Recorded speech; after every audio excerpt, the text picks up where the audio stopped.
Reserve Citizen Emory, on behalf of my wingman and my boss, Lieutenant General Richard Scobie, we want to say thank you and welcome to our Facebook Live event. So I appreciate you taking the time to log in here and watch this. There's a lot of going on, a lot of missing or a lot of moving parts. And I know that if you're taking the time to sit here and watch this event, then it's taking time from some other things that you need to get after today. So we definitely appreciate you being here. So the purpose of today's event is for us to cross-flow and to share some information. Things are rapidly changing. Things from last night may not be as current as they were or today as last night. So things are constantly changing, and we want to make sure that we get that information out to you so you have the latest and greatest. And also, really, this is an opportunity for me to hear from you. And what is it that you need from your leadership team, primarily the boss and I, and what we can do better so we make sure that we get through this thing together. So now my boss, he may not openly admit, but I don't think neither one of us are a big fan of Facebook Live events because there's just so many things that can go wrong. So you have to constantly balance what you can say, what you're not supposed to say, or if you're putting out accurate information, the latest information. So there's some risk definitely associated with it. But the reward is that it's a communication piece, and we get a chance to communicate directly with the field, directly with the airmen.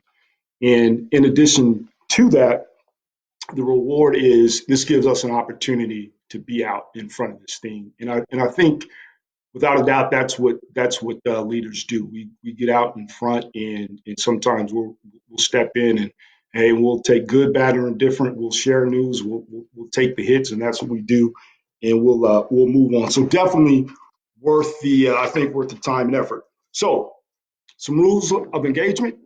How I think this thing is going to flow. So I got a notepad, I got a pen, and and I got an outline here basically of a few things that I want to cover. And during that, so there may be times that you may see me look off screen because I have some information, statistics, maybe some websites that I think that it's important for you to know. So I want to make sure that I don't misquote or give you some bad information. So I'll make sure that occasionally you may see me looking away and referring to some notes so I can make sure that I give you some real time information. Also have Chief Parrott in the room with me. Y'all know Chief Parrott. She's an awesome wingman and asset, and she's part of the team and is going to help me collect questions and help me respond to some of those things. So keep those questions coming, and we'll try and get to them as we can. So my 15-year-old daughter Gabby, by far the smartest one in the house, and on occasion she has this really tactful way of correcting me sometimes. And so I may say something, and she may say, "Well, Dad, actually," and then she'll correct me. So we also have some smart people that are logged on, and I see that. All right. So I see that. Hey, we appreciate the comments. So I know. So we have some folks from REP that are online. We have A1. We have our SG community, our FGC community that are online, and they're going to help us get through the questions. So the goal is for us to answer as many questions as we can.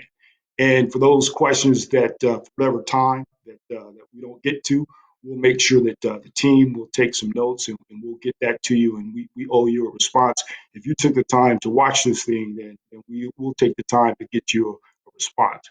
So when you see any of those smart people, that if I say something to some of those smart people chime back in, well, actually, then that probably means that that's the information that you should adhere to because it's probably more accurate. And also, so I see my NAV command chiefs are on too. So Chief Villa, Chief Malcolm, Chief Baber, Chief Johnson, those folks are all on. So they are not as smart as me. So if in the event that they chime in with something, you probably want to kind of hear what I have to say. But other than that, make sure that you hear what our subject matter experts have to say, because it's going to be some good information. And also, my wingman, my battle buddy, my wingman, Lieutenant General Scobie, is online. He's watching this event as well. So if you know my boss, you know General Scobie. There's Einstein Smart, and then just right below that, there's General Scobie Smart. And depending on the subject or the topic, I kind of would put sometimes the CAFR right next to Einstein, because also, although Einstein was a great mind, General Scobie is a great military mind, and he loves taking care of airmen. So I'll put those two in the same category. So we want to get as much questions as we can, and so we're going to get right after it. So this is my first year in the seat, first year in the job, and I can tell you it's been challenging. So as I look back when I first took this job, boss and I, we had a conversation, and he asked me, what should the command team relationship describe that? What should that look like? What should that be?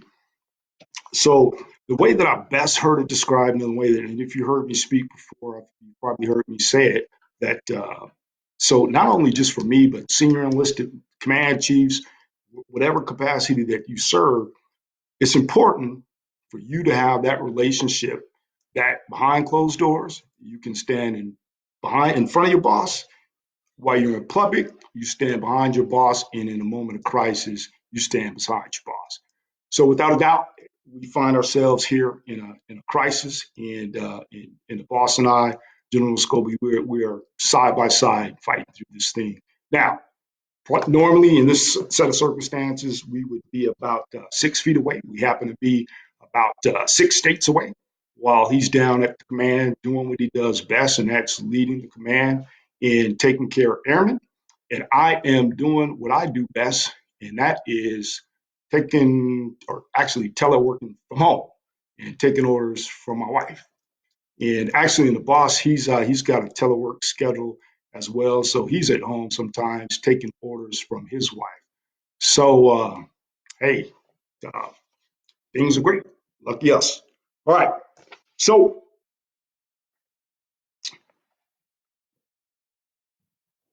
with this, this thing really hit me, I would say, 2 days ago.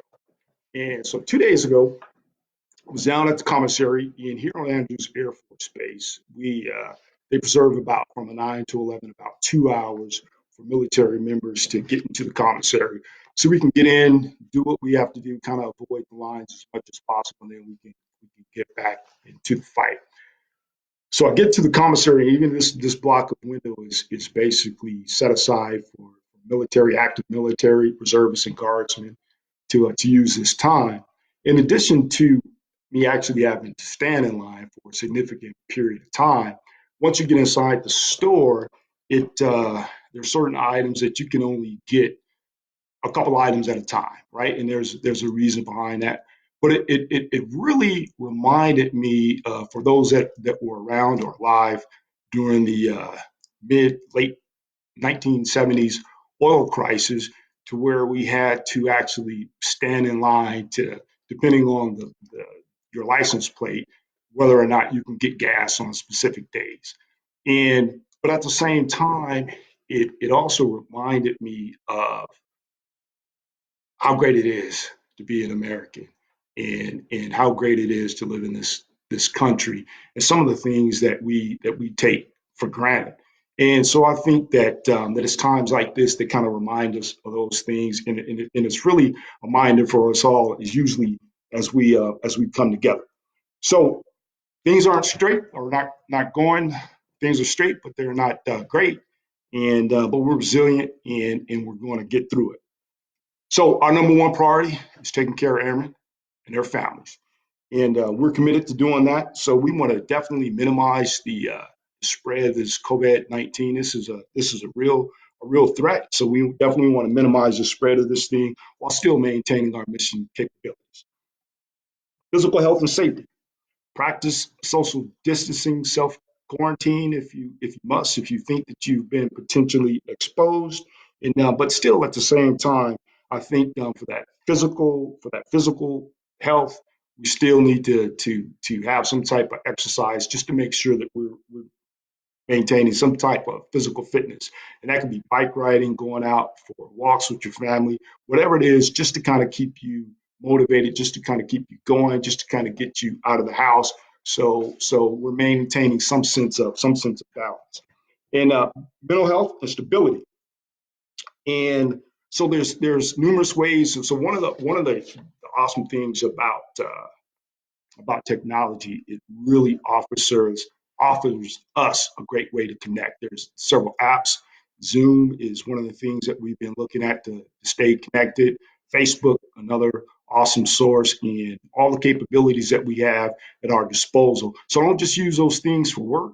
Use those things for family, right? Because that's really what's most important, to make sure that we're staying connected.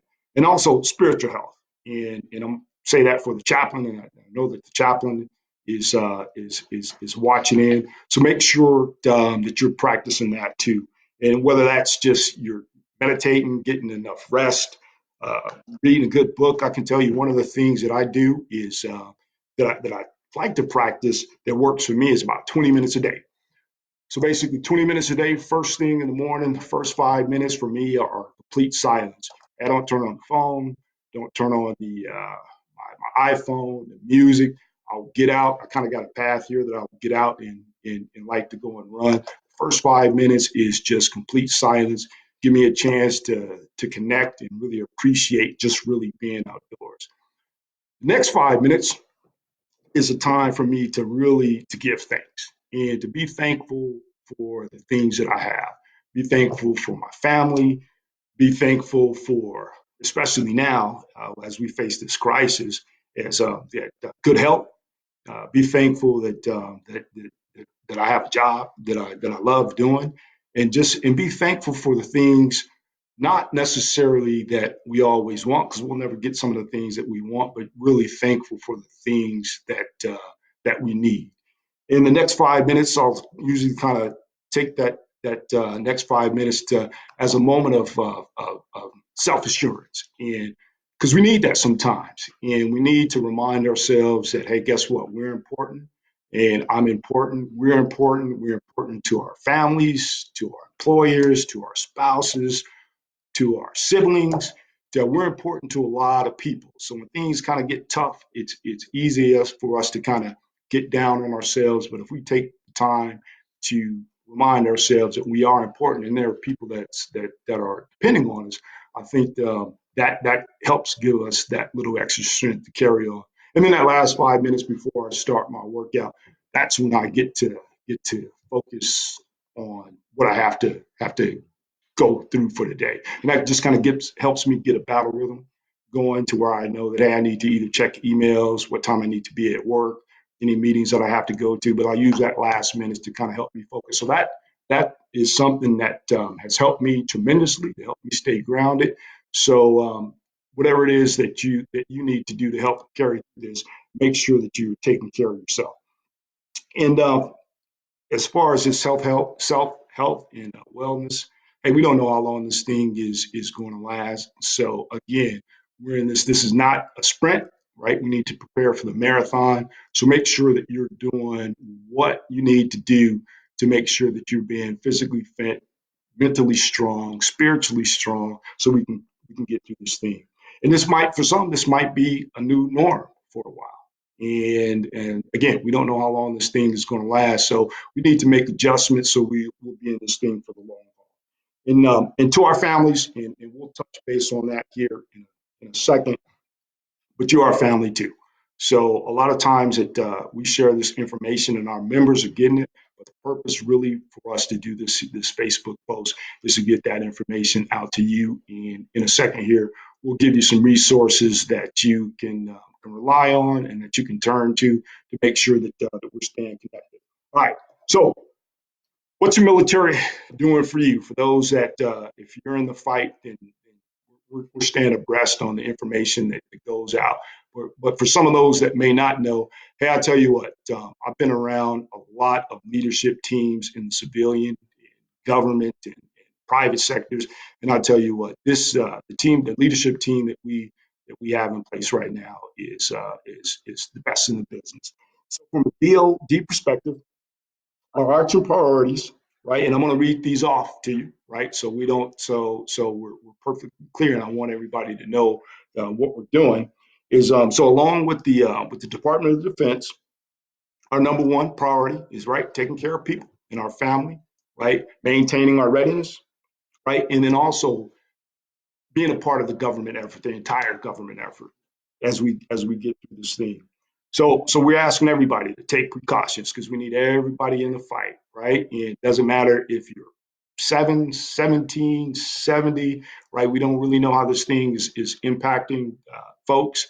So I mean, there's a lot of information that's coming out and it's changing rapidly. So we want to make sure that we're all doing our part because hey, you may be healthy right now, and you may not think that this social distancing thing really applies to you, but you don't, even if you are in good health and great, you just never know. You don't want to pass that on to somebody else that may not actually be in the best of health. So we need everybody to do our part. And again, protecting our people. So the in an effort to help protect our people, the Secretary of Defense instituted HPCon Charlie, which is a health pecan measure to help us get after this thing. And your units, your local leadership, your command teams will give you the guidance just to exactly what health pecan Charlie means and what that is going to stand, how that's going to impact you. We've also the Secretary of Defense instituted a 60-day stop movement for all DOD and civilians and family members overseas. So a lot of questions that came up about how is that going to impact me if I'm scheduled to deploy, if I'm returning from deployment, and hey, guess what? I'm supposed to go out the door next week, and I'm in theater right now. I need to get home because I'm on orders, but maybe I have a family situation that's out. So we saw a lot of questions about that. So we want to make sure that we answer that. But in short, so the way that stop movement impacts us is yeah, there's a 60-day stop movement, but at the same time, we still have to remember that we are the United States Air Force and we still have a mission to do. And so although that's a pretty standard order, there may be some variations to that order depending on combatant commander requirements and the capabilities and the ability for us to meet that need. So there are some members that are out there, they're in the theater taking a fight to the enemy, and they may have the opportunity to remain in theater if they choose. And again, there may be some members that need to come back. And there are certain laws, rules, and regulations that govern the deployment of reserve forces. So we have to take that in consideration along with combatant commander needs. So if there's any questions about your status, if you're going to be deploying or not, if you're going to be able to come home or not, make sure that you touch base with local leadership, your unit leadership, and they're going to have those answers. Hey, we are syncing 2, 3, 4 times a day on occasions, even through the weekend, to make sure that we give you the most accurate information as this thing continues to evolve. And mission readiness. So despite this global pandemic, there's still some bad actors and some people that wish us ill will and want to do us harm. So we're going to maintain a state of readiness, right? That's not going to drop off the radar, right? We're still going to continue to get after that. Again, nobody does that better than the United States, and so we're going to battle this thing on 2 fronts. We're going to take care and we're going to battle this pandemic as it continues to spread, but we're still going to have a global presence around the globe. Because I can tell you, this is a crisis, but if you think about it, no matter what the crisis is, there's just a sense of calm that is received around the world when a U.S. Air Force aircraft shows up with that U.S. flag on it. It's just a sense of calm that nobody else in this entire globe can provide. So we're going to continue to make sure that we're providing that comfort, because the world is definitely looking to us for our leadership. So, and also, so we're going to have so more than about 200 medical U.S. medical across the Department of Defense that were going through medical training. They're going to be released early so they can help join our medical professions in the fight. So if you're in the medical profession and the medical community, there is relief on the way. The U.S. Navy ship, the Mercy, it's scheduled to arrive in Los Angeles today at some time. Hopefully, it is there. And what that's going to do is, and also the U.S. Navy ship Comfort should be leaving from Norfolk on Saturday. So what that's going to do is that's going to provide, I would say, some relief to our civilian medical professionals that are fighting this COVID uh, disease head on, and we're going to take some of that burden off of them, and we're going to be right in the fight with them. So we're looking to that. So thanks to our U.S. Navy brothers and sisters for stepping up to the plate as you always do.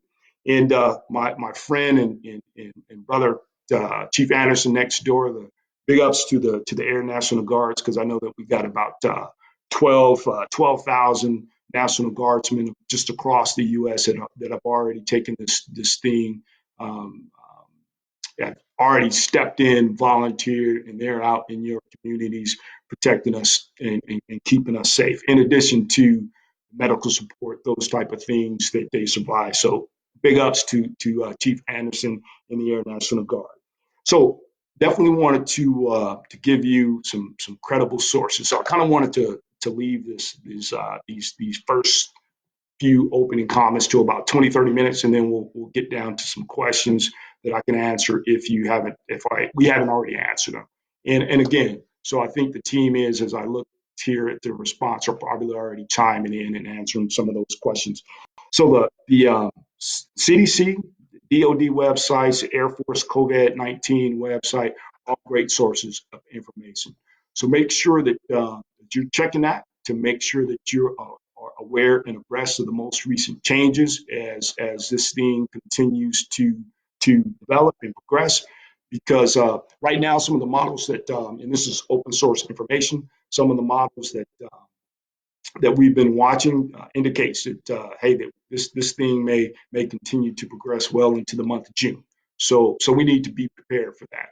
And the CDC, the United States Air Force COVID-19 website, and those other sources, in addition to local, your wings, squadrons, commanders, and command teams are going to have that information to make sure that you and your family are aware and up to date on the most relevant and accurate situations. So so before we get to the questions, kind of want to take a moment to acknowledge a few professions. So one of the things that one of the things that my boss is really great about. So we have the tendency to fly, to travel quite a bit, and no matter where we're going or what we're doing, I've seen it, and he does it every single time. Before he gets on the jet, and as soon as he gets off the jet, he will take the time. He will walk by and he will shake the hands and talk to every individual that's out there. The person that's just fueled the plane, the person that just chalked us in, and the person that just brought our items to the vehicle. And it really showed me, because I can tell you, here it is. We're in Health Pecan Charlie, and I'm command chief for the Air Force Reserve Command, senior enlisted advisor to the Chief of Air Force Reserve, and I'm teleworking from home, right? So sometimes it's easy for us to, when we get in these positions, to kind of think that or lose sight of those folks that are really contributing. So I had to go into the building yesterday, and guess what? It was a staff sergeant for an appointment that signed me in. When I came back in after my appointment, it was a senior airman defender. It's at the gate there. It's the standing guard, keeping my family safe. So make sure that, and this gives us a moment to really, I think, just kind of reflect of what everybody brings to this fight. And if you're a member of the military, and there's probably anybody that's wearing this uniform can contest to it. You'll be sometimes in line for coffee or going through the drive-through, and you pull up to the teller, and just because someone in the rearview mirrors saw the uniform, you pull up to the window and they say, "Hey, guess what? This coffee's is paid for," and that's just the kind of thanks and the appreciation that we get from wearing the uniform. But we're not in this battle alone. We've never been in this battle alone, and I can tell you there are first responders right now, fire, military and civilian, fire community, police services that, despite putting themselves at risk in the potential of taking this disease at home to their families and loved ones, if you pick up the phone right now because you need help, there's going to be somebody that's going to be at your doorstep in a matter of minutes, putting their own safety at risk, because that's what we do.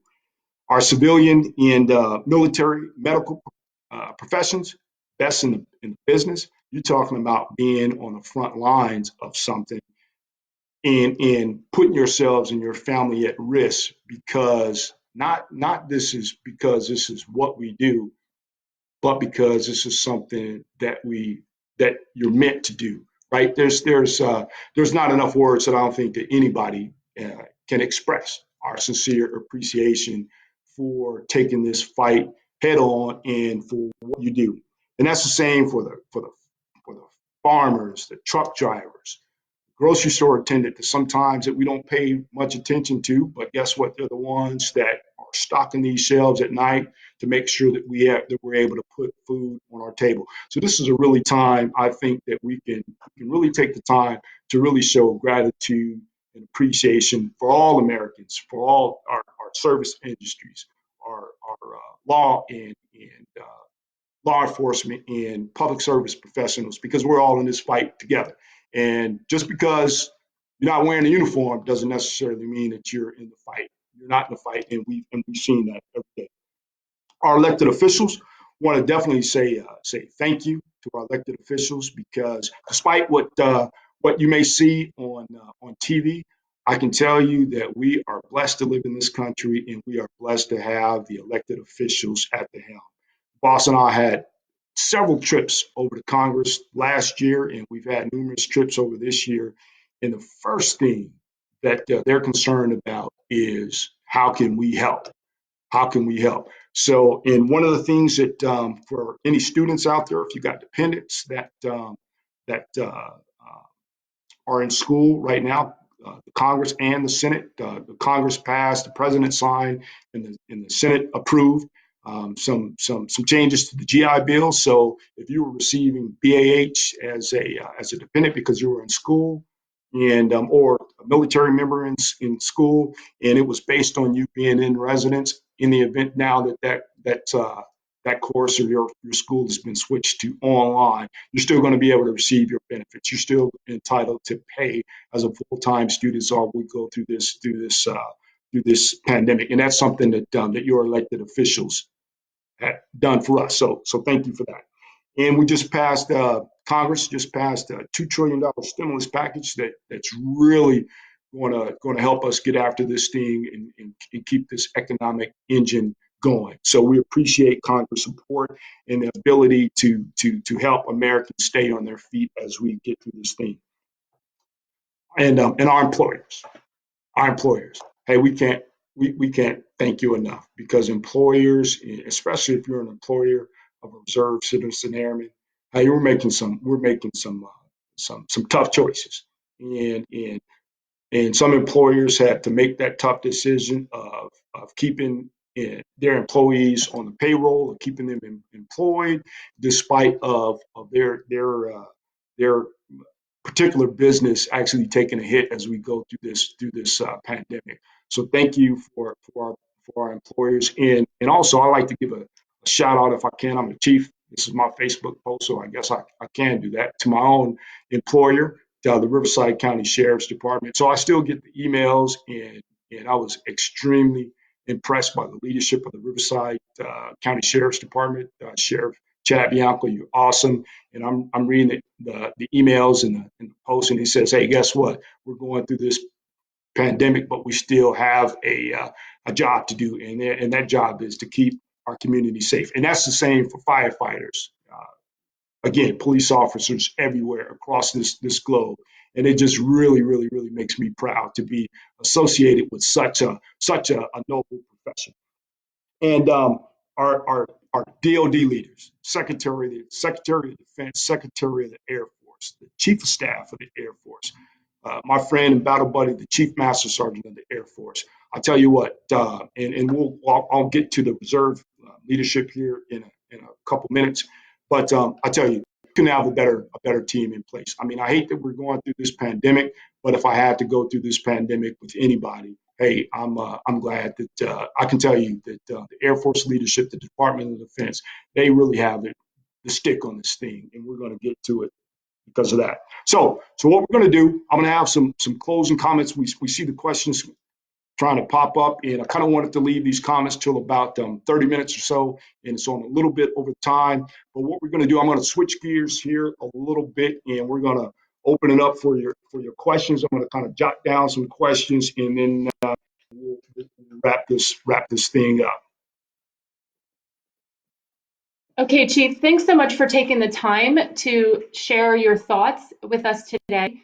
Some of the questions that came in via Facebook prior to the start of your live event, one of them came from TC, and the question there is, as an Air Force Reserve Command member employee, how do you advise addressing leaders that are not practicing the appropriate safety measures, like social distancing in the workplace? How are you, as an AFRC leader, highly encouraging or enforcing leaders to practice these safety measures? Hey, so we got to lead by example, and what that means is our airmen are going to look for us, and they're going to look at what we're doing to set the example.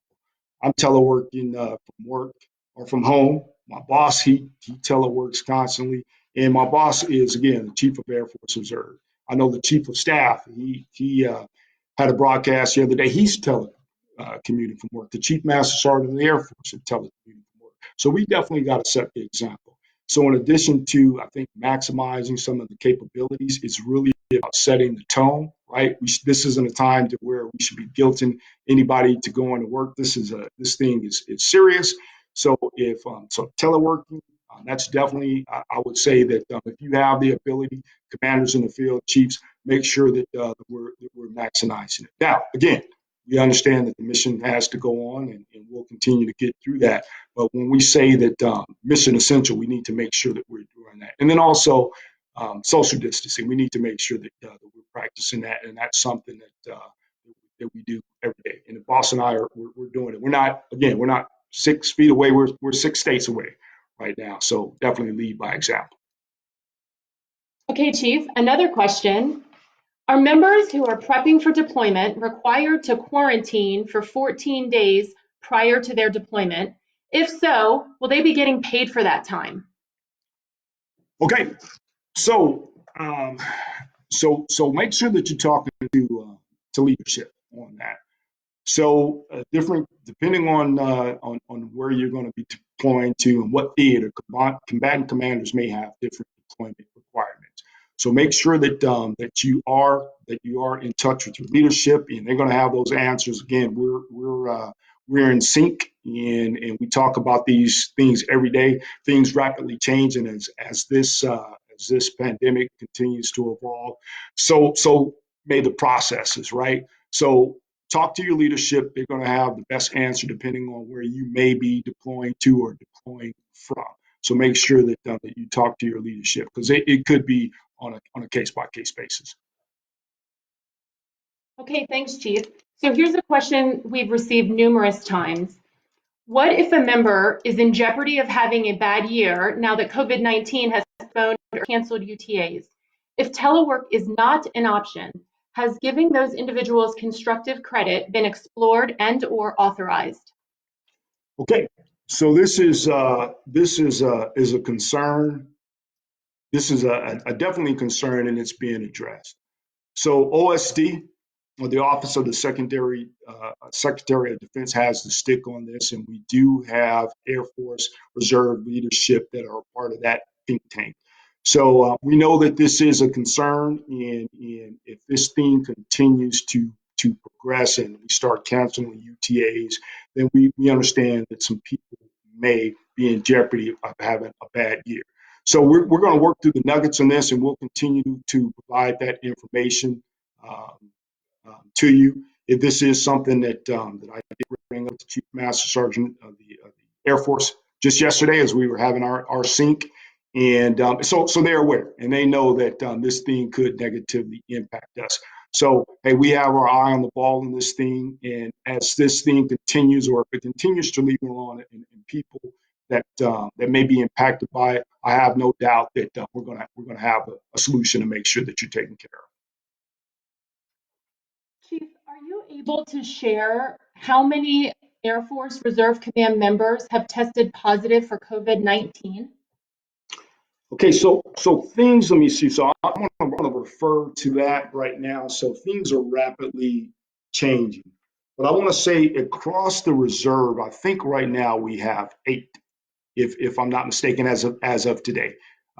No deaths as far as reserves members. So that's a good sign. But we know this thing is continuing to evolve, and we're projecting, unfortunately, that we may get more cases. But then again, this is where you want to make sure that you're talking with your leadership and keeping it in sync, and we'll keep you informed as these numbers continue to develop. Okay, Chief, here's another one that just came in. Are traditional reservists who are not in status obligated to comply with the leave and travel restrictions? Hey, great question.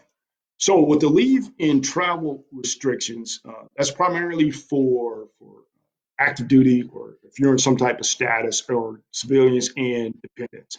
So if you're a traditional reservist, if you're during your monthly and you're in civilian status, that directive although it may not apply to you, we still need to be smart, right? So what that means is we know that there are certain hotspots across the country. So we need to be smart and make sure that we're not traveling to those areas. And then we need to make sure that again that we're following DoD guidelines, even though it may not pertain to you, because all of these guidelines in the initiatives that your leadership is putting out is designed to keep you and your family safe. All right, Chief, here's a question from Chris Myers. With the movements of the U.S. Navy and the activation of the Army National Guard to help build expeditionary hospitals, what is the possibility of the reserve being activated to aid in the fight of this virus, COVID-19, alongside the Navy and the Guard? Okay, so hey, great question. Great question. So there's some discussions, and we're on the way to mobilize some of our aerial medical teams, right, to help join this fight.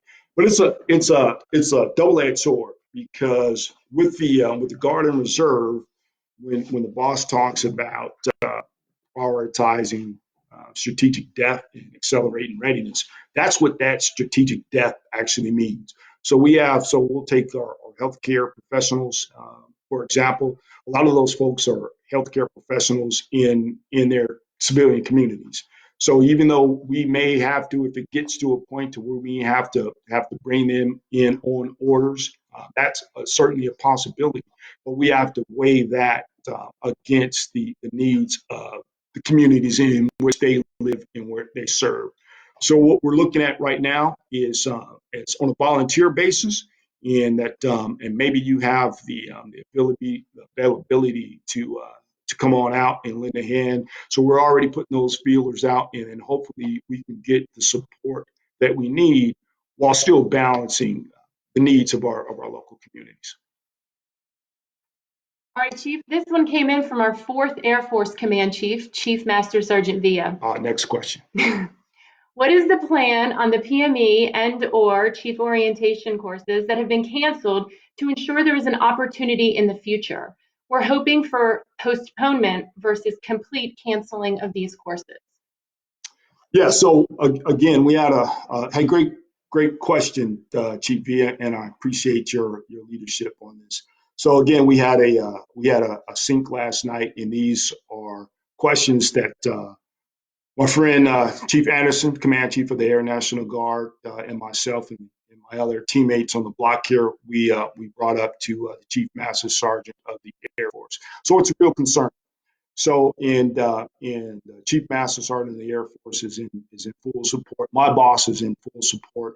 So what we're going to do is for the COC courses, we're going to issue a ETP, an exception to policy. So we're not tying up promotion for those folks that were scheduled to promote because of this pandemic. So, so that's the piece of it on the, we'll talk about the Chief Orientation course. And another topic that came up that we discussed last night was the topic of what about Senior NCO Academy or in residence PME. And so we're still working through the wickets in that. And I can tell you, and because these are my boss says it best, hey, sometimes this is chief business. So this is when chiefs, we get together, we remain 6 feet apart and we talk about, hey, what's impacting the force. And I can tell you the Chief Master Sergeant of the Air Force is on board with that, of us allowing either an ETP or in the event that people are going to be negatively impacted because of not having a school date. Hey, we don't want to tie them or prevent them from being from promoting. So distance learning is still an option, and I know there are some things that we're working at through distance learning, so that's always an option for PME.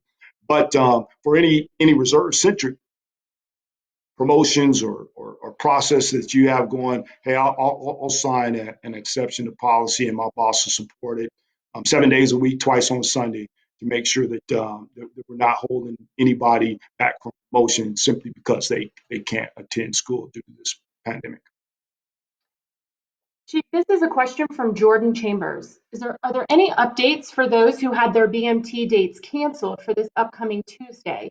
Is there a possibility that we are shipped out the following week, 7 April 2020, and then sent to Keesler for training? So, hey, great question. So, yeah, there's are some discussions that, and again, this is where we have to balance readiness and mission capability with the health and awareness of our members and our newest members of the Air Force in this case. So there has been a shift to the BMT class that was scheduled to ship out here real soon. AETC, they're in constant sync. They have a think tank and they're running through all the COAs that are going to have the least impact, but can still give us the ability to get members through BMT. So that information is constantly changing, and so what today could be different tomorrow, depending on how this pandemic continues to spread. But I'll tell you, the AET leadership team, Chief Gudgel and her folks, Chief Bass over at 2nd Air Force, hey, they have the stick on this thing, and we're going to get through it, and they're going to make the best decisions for the Air Force and our members. Great, thanks, Chief. Here's a question that came in from Nick Teague. Chief, what is the Air Force Reserve Command doing to help with the IMR stats turning red as members are unable to complete their medical requirements? Yeah, hey, so great question. So this is when we really have to balance what's important, right? And so maybe I can't get a PHA, or maybe I can't get a physical, or I can't get a dental appointment right now. So we already know that as we're currently in Health Beacon Charlie, some of those services have been reduced, and I know the Army and some installations are looking at, or maybe going into Health Pecan Delta, and so it's going to be almost nearly impossible to get any elective surgeries or preventive type of surgeries or medical care. So we need our medical professions engaged right now, and we need them concentrating on the pandemic. So we'll certainly I guarantee you that our folks so our readiness is going to suffer without a doubt, in some of those personal readiness items may take a hit, and that's okay. And because I'm confident that even though you can't get out to and get a physical or dental checkup or something like that, I'm confident that if this balloon drops and we need to ship you out to take care of the nation's business, you're going to be able to do that despite of us not being ready on paper, and then we'll catch up when things get back to normal. Great question. Okay, Chief, we have time for this last question before you give us your closing thoughts. As a traditional reservist or IMA, what can I do to help out? I live in New York, and that's one of the biggest hotspots. That question came in from Robin Hammond. Okay, Robert. Hey, great question. First of all, stay safe, right, and make sure that you're implementing any protective measures to keep you and your family safe. And hey, we appreciate you wanting to help out. We need all hands on deck. So one of the things that you can really help out, I think, in this time is be a good wingman, right? And so if you're a wingman of Robert, make sure that you're calling and you're checking on him, and then vice versa, right? That's I think what we need more than anything right now. So although hey, we love you, and there may be a need for you to come in, and that very well may be a possibility. And we'll look at that depending on need. But what we really need you to do is hold it down for us in New York. So take care of yourself, take care of your family in New York, and stay connected. And this really goes for everybody. Stay connected with each other, and then and make sure that we have each other's back. Chief, thanks so much for taking these questions. We'll continue to monitor and provide questions to you as people continue to submit them. But if you have a few closing remarks, that would be great. All right. So what I want to do is so definitely make sure that you're staying abreast on the latest and greatest information. Again, the CDC website, the Air Force COVID-19 website, and the Air Force Reserve website. So I had an opportunity to thank our tremendous Air Force leadership earlier today. So what I want to do in closing is take a minute to thank the leadership of Air Force Reserve Command, starting with my boss, General Scobie. Awesome wingman, great leader. I mean, you've taken the bull by the horns, and you're leading this fight head on. Major General Hegvet, who holds down the RE while the boss is down south, and General Flournoy, who holds down the command while the boss is up north. Thank you for your leadership. Our NAV commanders, General Ogden, General Borden, General Healy, along with my command chiefs that we talked about earlier, Chief Villa, Chief Baber, Chief Malcolm, Chief Johnson, best by far in the business. And then also our wing commanders, wing command teams, command chiefs, and first sergeants everywhere. You guys are doing completely amazing. Definitely want to say thank you to Colonel Magnuson and my new executive, Senior Conaway, for helping me put this thing together. And Virginia, Wynn down south, you're awesome. Chief Dennis down south, he really holds the stick while I'm up here. Hey, you guys are awesome, and we couldn't do this thing without you. And lastly, want to personally thank my wife, Edith, who keeps me straight and gives me my rock, gives me the strength to go on as we battle through this thing. And Miss Janice down south, who keeps the bosses straight, and keeps General Scobie straight. Thank you. And for spouses and family, airmen, loved ones everywhere, we couldn't do this thing without you. So what I want you to know is, for me, that we're going to get through this thing, and and we got your back. And you know why we're going to get through this thing, right? Because of this. because of the leaders, your leadership teams that wear this patch and do this thing every day, right? So patch is on, fights on. And because of this and everything that this stands for, and for Americans everywhere in military, governmental, private industry, the trucking industry, all those people that keeps this thing going, and everything that this flag right here represents, right? We're going to get through it because of this, and without a doubt, and 100%. So hey, patches on, fights on. This is time when we patch up and step up. So hey, I thank you for your time. We will continue to monitor questions. And so if the team here, if we didn't answer any questions for you, we'll make sure that keep those questions going, and we will make sure to answer them to it. Hey, again, it's a pleasure. It's an honor being your command chief. If I had to be in a fire, I wouldn't rather be in a fire with anybody than I am right now, because you guys are completely awesome. So hey, love you, appreciate you. To my daughter Natalia out there in California, stay safe, honey. I love you. To my son Jordan, who's a firefighter out in Colorado, who's currently quarantining right now. Love you too, son. Keep taking the fight to this horrible disease. And to reserve citizen airmen everywhere, hey, thank you for serving. We couldn't do it without you. Chief out.